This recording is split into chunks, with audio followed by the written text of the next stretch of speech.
Before I start, I'd like to start off with a land acknowledgement. We respectfully acknowledge that the Saint John Newcomer Center stands on unsurrendered and unceded traditional territories of the Wolastoqey lands. The lands of the Wabanaki people are recognized in a series of peace and friendship treaties to establish an ongoing relationship of peace, friendships, and mutual respect between equal nations. A very good evening to everyone. It's truly warms my heart to see so many of you here this evening at our open house. And on the night, we have themed an evening of inclusion, conversation, and connection. And I can already feel the spirit in the air. It took a few minutes to get everybody seated. So tonight, I'm especially honored to be here at this event in conjunction with the International Day for the Elimination of Racial Discrimination, which falls on March 21st. We believe that in taking action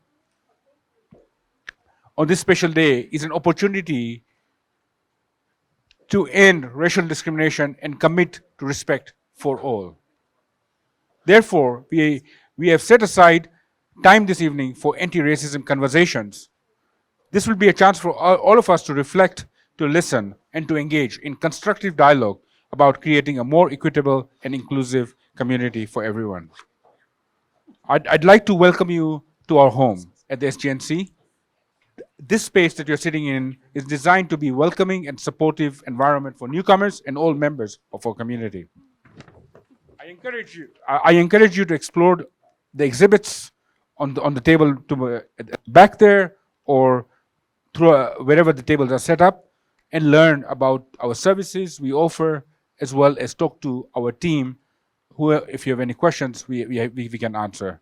I'd like to thank everyone once again for joining this evening. I sincerely hope you enjoy an evening of inclusion, conversation, and connection. Tonight, we have two hosts that I would like to welcome, who are going to lead this conversation on racism and immigration. Dr. Bob Whitney, a Professor Emeritus and a board member at the Saint John Newcomer Center. Bob, welcome. I would also like to welcome one of my colleagues and the manager of settlement services who co-hosts this with Bob Whitney, Lina Garbia, who has been a powerhouse here at the center along many other employees. Welcome. So off to you, so we can start the program.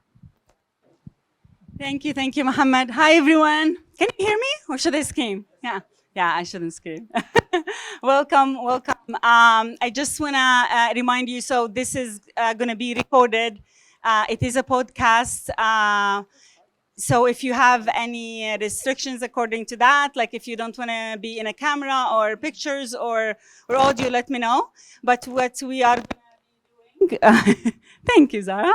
Okay, what we're going to be doing, there is going to be, like Zara's going to explain how we're going to do the questions. Yeah. Okay, now on the screen, you will see the QR code you need to scan with your phone. It's going to be Slido.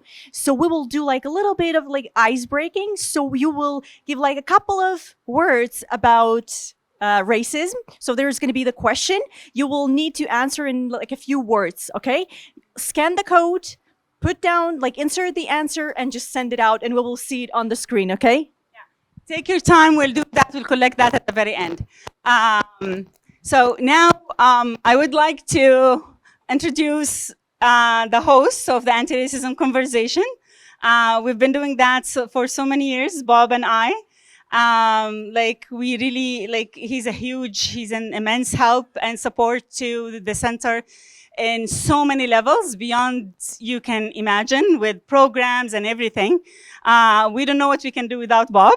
Bob is a retired history professor from UNB, and we're really happy and proud to have him part of our anti-racism conversation. We call it Racialized 506. Hi, Bob. Hi there. Does it work? Okay, good. Well, good evening, everyone. And thank you, Lina, and thank you, Mohamed. And hopefully, I'm sure we'll have an interesting discussion tonight, especially on this important day. And to start things off, I'd like to say a few words, perhaps, to get our brains working about some of these issues. And one of perhaps the main theme tonight is the relationship between immigration and racism. And I think that it's safe to say, one of the other things I do here at the Newcomer Center is to give the citizenship classes. And one of the things that the citizenship book, Discover Canada, talks about is how Canada is a country of immigrants, et cetera, et cetera. And it gives a reasonably okay idea of Canadian history and the significance of immigration. But one could say it gives a pretty flowery history of immigration. And it's very sort of self-promotional, which in one sense is fine. But I think for people who know Canadian history a bit, even generally, not even in an academic sense, people are aware that, of course, with the fact that Canada is a country of immigrants and immigration has shaped Canadian history for a long time. Of course, the Indigenous peoples were here long before any immigrants. But the point is that Canadian history in many ways has been shaped by the history of immigration to Canada. But along with that has gone a great deal of discrimination and racism against immigrants. And that history is often written, and it's easy to find. But it's also something that I think we need to talk about much more openly. One of the things about Canadian immigration, and we could also add multiculturalism onto it, is the fact that these are both government policies in many ways. Immigration is a major government policy. Multiculturalism is a major government policy. They're also sociological facts. It's the simple fact that Canada is a country of immigrants. And it's a simple fact that Canada is a multicultural society. But I think one of the things that is being clear, and it's certainly been emerging over the last year or so in our political culture, is that there's much more sort of questioning at the popular level, at the government level, of the policy level, a questioning that's occurring that never really quite occurred to the degree that it is now, which is mass immigration a good thing anymore? Should we have it? Now, that was emerging early. We're all expecting an election fairly soon. And before the election of Donald Trump, the topic of immigration was probably going to be a major topic of debate in the federal election. As all the commentators are saying, what seems to be happening is with the election of Donald Trump, our elections changed with that as well. So the themes of the election are going to be different. But the point is that the whole idea of questioning immigration policy, how is it working, not only for Canada, but for new immigrants themselves and for newcomers themselves. Is this a country that really is truly welcoming, or as welcoming as it likes to think of itself? And what does or how does immigration policy relate to other policies, such as employment, such as housing, such as healthcare, such as the legal system? How do these things connect and how do they work? Now, it's perfectly legitimate to raise questions about immigration policy and does it work or not. But it's also a question that what has also emerged and what a lot of the public opinion polls, in fact, all of the public opinion polls are pointing to, is the simultaneous rise of anti-immigrant and racist sentiment. So it's not just simply a matter of questioning policies, it's a question of questioning immigrants and questioning people who come from other countries. And we've seen the rise of racism, anti-Asian racism, certainly during the pandemic. We've seen the rise of Islamophobia. We've seen the rise, the Canadian government recently recognized the rise of anti-Palestinian racism directly, that there's a new form of racism against Palestinians. And we've certainly seen a rise of anti-Semitism. So these are issues which are very much in the reality of our society today. and they're issues that I think we need to talk about in a much more direct way. So that's sort of a few comments to start things off. And what I'd like to do is then introduce our first speaker this evening. And the speaker is Mercy Oyet. And Mercy is an expert in workplace interpersonal mistreatment and employee well-being, and an associate professor at the University of New Brunswick here in Saint John. She combines academic expertise with practical experience in human resources, and her research focuses on workplace mistreatment and organizational change with publications in top management journals. Now, we've sort of provided them with specific questions that they can answer in the way that they feel free.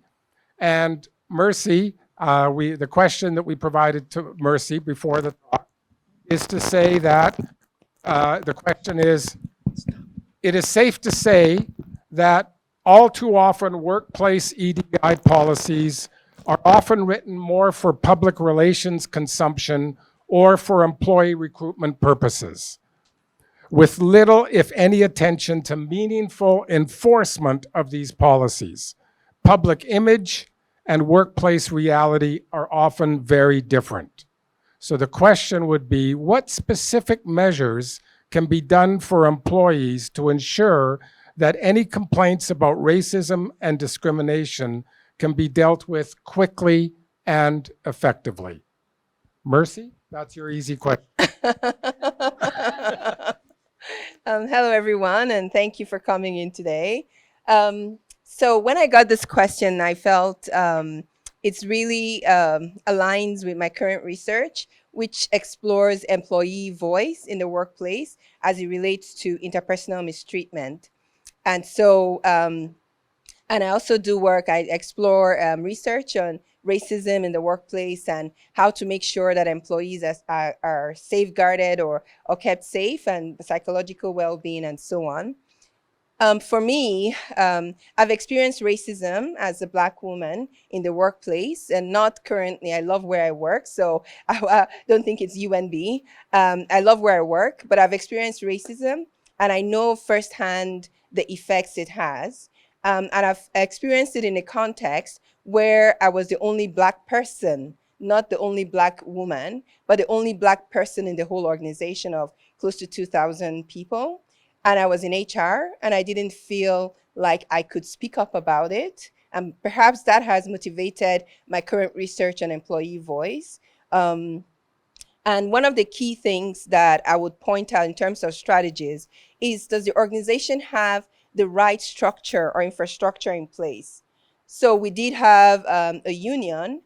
We had the ADR, the Alternative Dispute Resolution people or branch, but I didn't feel I could speak up because, again, I was the only Black person there, and I didn't feel like there was going to be that support for me. And I was HR, so you can imagine that. And I'm HR that encourages employees that if you're experiencing anything, you should be able to speak up.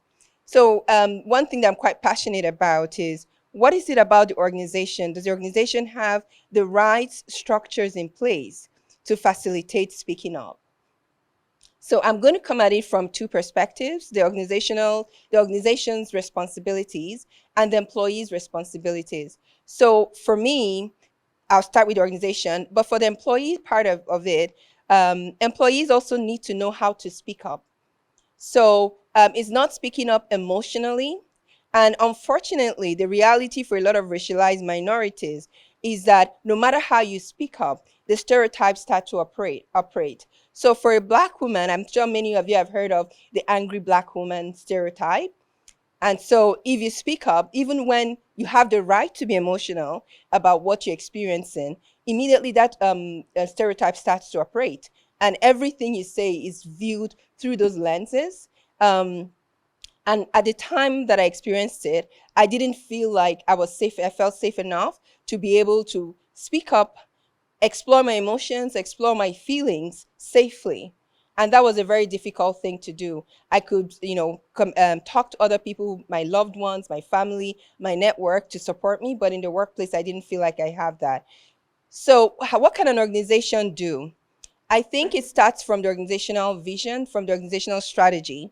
They have to look at, it has to look at its structures. It has to look at, is there senior management? And it's not just in terms of, like we talked about, the public persona of the organization and saying, oh, we are really pro DEI or EDI, but actually there has to be a support, a very clear support from the top.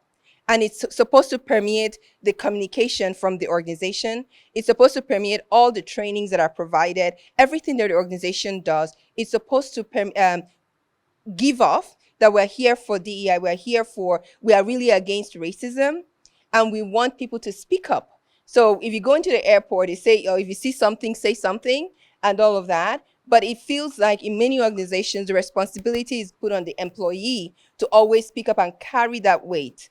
So the organization I'll start with, of course, if you want to know more specific strategies, then you can meet me and we can talk about it later on. But I think the first part is from the organizational strategy, it needs to show that there has to be top management support for that. There has to be somebody responsible. So it's not enough to have the top management, senior management, come out in a meeting or come out in an event to say we support EDI or we're against racism. But there has to be a responsible party, somebody that employees can say is a champion for anti-racism, or somebody that is a champion for EDI, and somebody who actually lives it out. It's not someone who just claims the position, but somebody who lives it out in everything that they do, everything that they say, in their actions, in the way they carry themselves. They need to come across as a safe person that people can speak to. A lot of times in organizations that have unions, the union has no choice but to listen to the employees. But they also need to be trained to recognize when somebody, a member, is speaking about anti-racism and what they've experienced in their own lives, and know what are the resources and the tools that they can provide to support that employee. Training for managers. I was reading a paper recently on the backlash that's related to DEI. And one of the things they said is, when you try to suppress managers, or when you try to force managers to participate in DEI or EDI, you find that they resist it. So if it's something that pushes inclusiveness, rather than forcing managers to focus on it's important to focus on different groups. I believe in individualism, right? Look at the different groups to understand their unique needs and where they're coming from. But I also believe that if you start to focus on racialized minorities solely without focusing or looking at the whole group and trying to get everybody to buy in, that's where you get backlash to DEI. And even when somebody wants to speak up, there is a concern that if they do speak up, people are going to roll their eyes and they're going to say, there we go again. This person speaking up about this and the other one, they're too sensitive, they're too politically correct, or they want, everything is now about being politically correct, and so on and so forth, that we lose the message or the experience or the trauma that person is going through. In terms of the employees, I also think it's the organization's responsibility to teach people how to voice. So this is what I'm finding, and research has shown it, that you need to learn how to voice. Because if you voice emotionally, like I said earlier, you could be disregarded. If you voice aggressively, you could be, again, discounted. So you have to learn how to voice, where to voice, and when to voice. It seems like a lot of work. Somebody may challenge that and say, why do I have to learn that? I'm experiencing this. But research evidence suggests that if you don't voice right, you don't get the outcomes that you desire. So organizations should provide that, and employees on their own part should also look for ways to learn how to voice. And also to seek support. The other thing I'm going to talk about is finding allyship, finding people that you can talk to. So when it comes to employee voice, there are 3 aspects or dimensions, which is when you report someone, when you confront the person who has acted negatively towards you, and when you seek support. So an employee should know which of the different types of voice that they can use to try and escalate things, or try to deal with the issue at hand. So I'll leave it for there. When we get to the Q&A, I'll take any questions that you might have. Thank you.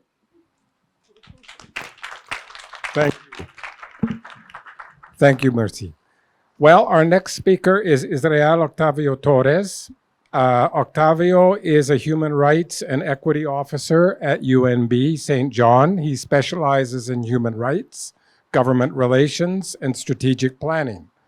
Octavio has a strong background in international cooperation and negotiations, and he is dedicated to promoting equity and social justice within our community. I simply know him as Compañero Octavio.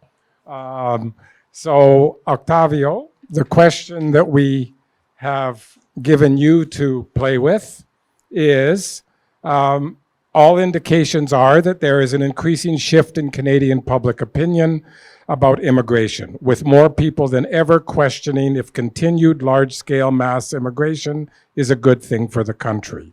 More ominously, some of this sentiment is anti-immigrant and blatantly racist. How do you think newcomer communities and organizations that work for newcomers should confront this rise of anti-immigrant and racist sentiment?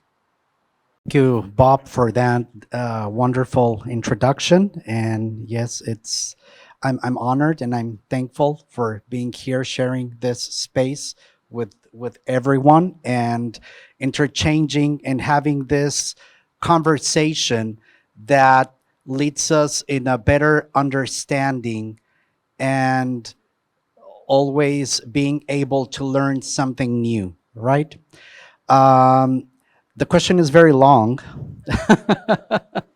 but if I understood correctly, it's precisely about the work, but not only the work that organizations like the Newcomer Center or big cities, because that's also part of the community, immigrants or old comers, it's everyone's work, right? It's everyone's work to eliminate discrimination and racism. So when I was thinking about this question, I came to, and I did that because if I don't try to put order in my head, I will try to speak about everything and nothing. So I believe the right action involving everyone should be based in 3 pillars. And these pillars are not that different from what Mercy just shared with us. And I'm sure you will find those similarities in this part of the conversation that I will be sharing. So these 3 pillars that I consider are the, let's call it the strategic action plan to develop. It's first, and of course, many of these things are already happening. So I think that's the right track, and that's how we should continue working together. So the first one is education and advocacy. The second one is policy, which Mercy talked about that, right? As part of organizations in the workplace, right? Having all these clear roles and policies and documents for everyone to know what your rights are, the do's and don'ts. And the third pillar is compliance. So let me first start elaborating about this first one pillar, which is education and advocacy. And that's precisely what we are doing today, right? It's sharing, and the most important piece, it's sharing our lived experiences. Because that's how we get to understand from a deep and wide view what is happening to people, right? When we talk about discrimination. And part of those conversations include learning what is and what is not discrimination. So education comes hand in hand with precisely knowing, and I will jump a bit to the next part, which is the policy, which is knowing that we have a framework, not only a national one, but here in the province, which is the Human Rights Act. And it recognizes the 16 grounds on which a violation of a human rights situation could take place. So that's part of our education, that's part of our advocacy, getting to know which are these grounds. I will not name them all because I always miss some of them, but it's, as we all know, right, it's race precisely, ancestry, place of origin, gender, religion, and they are 16. I will not name them all. I just couldn't. But that's part of understanding what discrimination is and also being able to connect and learn how these grounds intersect. And I go to this very developed and long-term concept of intersectionality that, as we all know, was developed in the 1980s by Kimberly Crenshaw on her lawsuit against a company. And I am speaking about this because discrimination does not only happen, not necessarily only based in one ground, but when we share those lived experiences and we understand and we see how these grounds combine and mix, we understand the different identities and the complexity of the issue, in the sense that it's not only about a situation, an isolated situation a person is going through, right?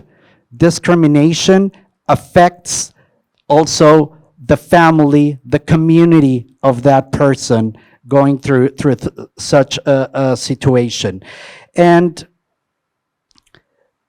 that also allows us to understand, through this, sharing these lived experiences, are these continuous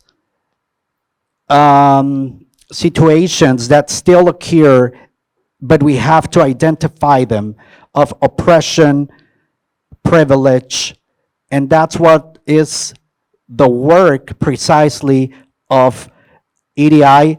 I have to confess now that now I am moving, and I prefer to use the term human rights and equity, because EDI is being contested and being questioned a lot on the other side of the border. But human rights and equity, it's something that we all understand, it's something that cannot be denied, and that hopefully will not change, right? It's more than a policy, because it's precisely about human rights.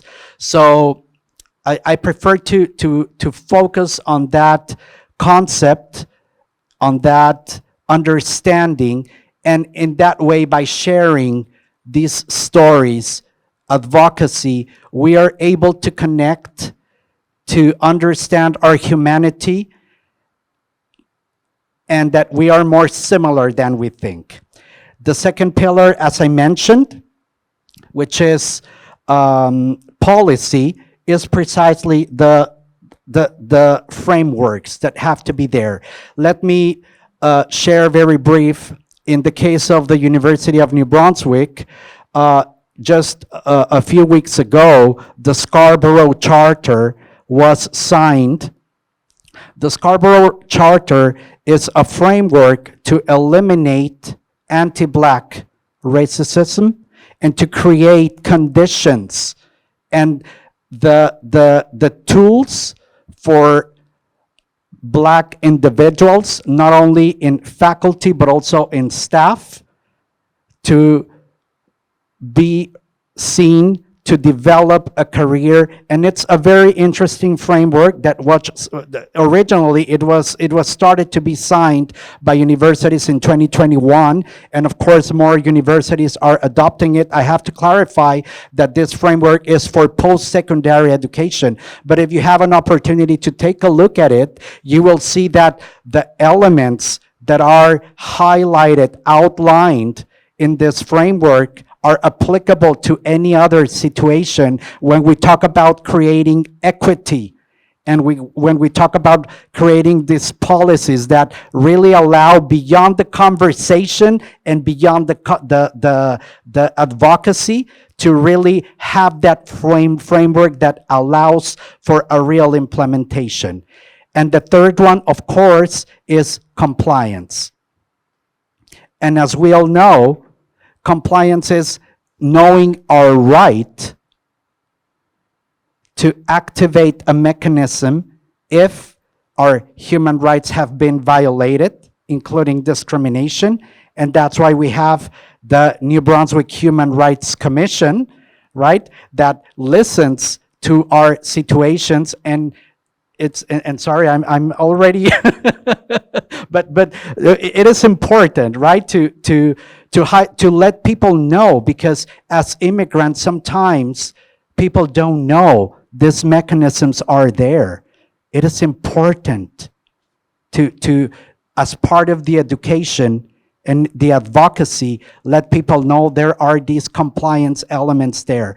And of course, just to share very briefly, because my time is almost over, there is a similar mechanism that somehow mirrors the mechanism of the New Brunswick Human Rights Commission at UNB, which means that anyone, faculty, staff, students, have the right to a process in case a violation of human rights take place. So, in a nutshell, it's by working together as a society through these different pillars, how we can eliminate particularly racism and discrimination in general. Thank you very much.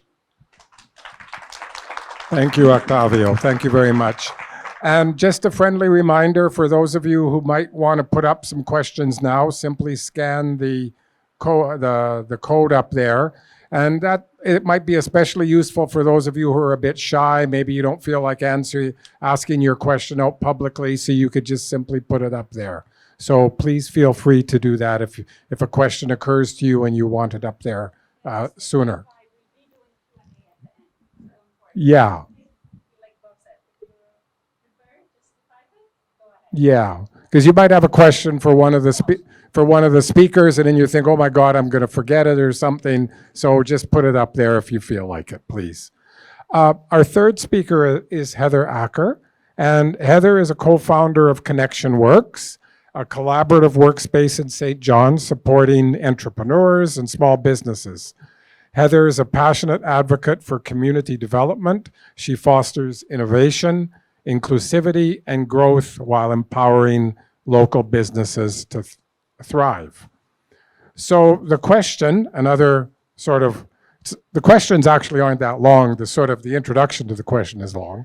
But the question for Heather in particular, especially given her experience, is that one of the things that many of us have noticed in Saint John in recent years is the wonderful increase in newcomer businesses and employment in Saint John. And once again, however, I think many of us have noticed that alongside of that has gone an anti-immigrant and racist sentiment against newcomers. Sadly, again, that's a reality.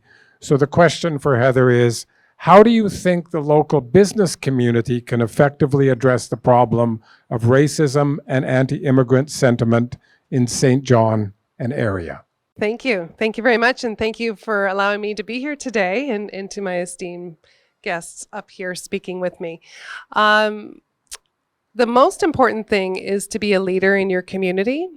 And that is showing that you are a leader, doing things, stepping out of your comfort zone, adding the element of more diverse skills, more diversity, more of everything. One of the things that I do very well and is community, is listening to people, talking to people, learning about them, learning about their business ideas, learning about where they come from and what does it look like to be in Canada and adapt to our Canadian or our New Brunswick ways here in our lovely, beautiful city of Saint John. One of the things that I'm working towards, and I've been working on this multiple times, is I love my sisters and misters from other families. I always say I'm a sister from another mother or another father or another brother.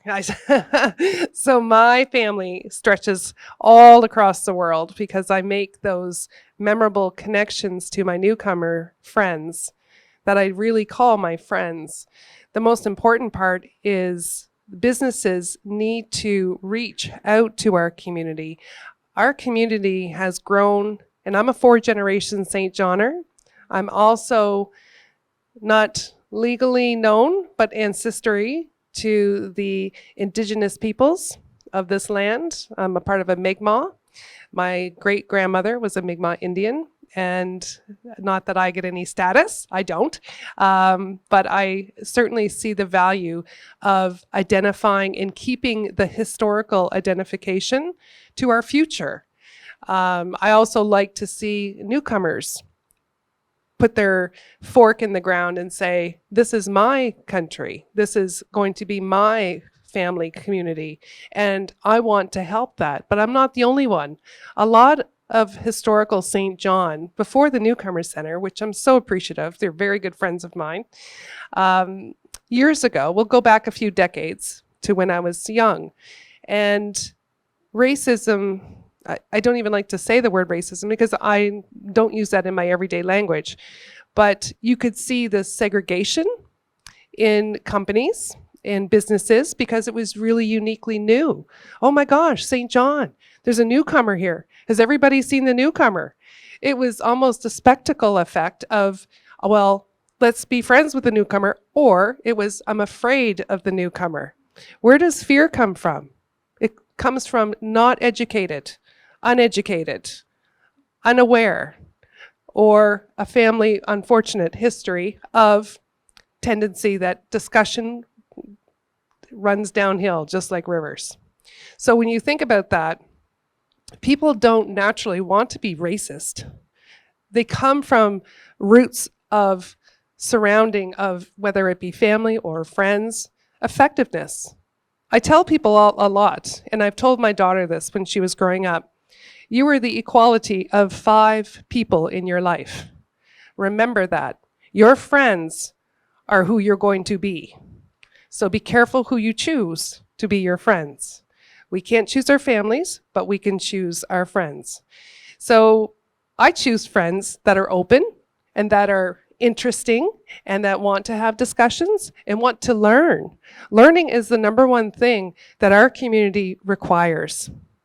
And I'm really proud of the Newcomer Center and all the programs that you guys do. We do a program for newcomers as well. Ours is business-based, and I'm very big on supporting all newcomers.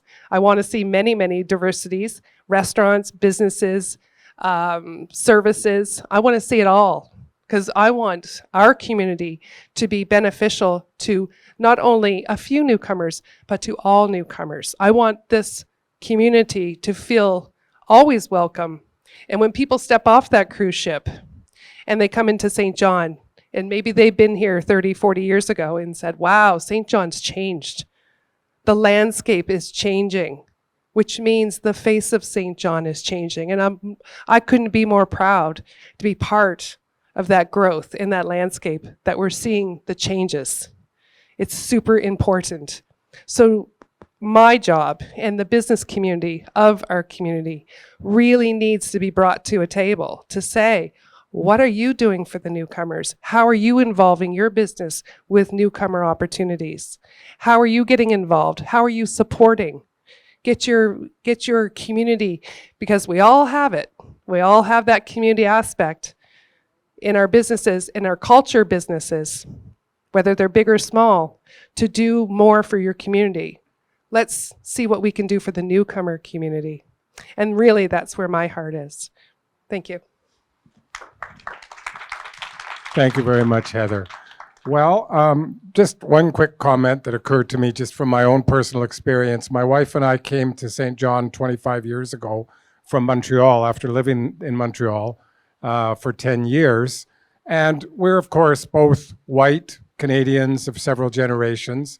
And we arrive in Saint John from Montreal, and both of us, one of our first thoughts were, my God, is this place white and everybody speaks the same language?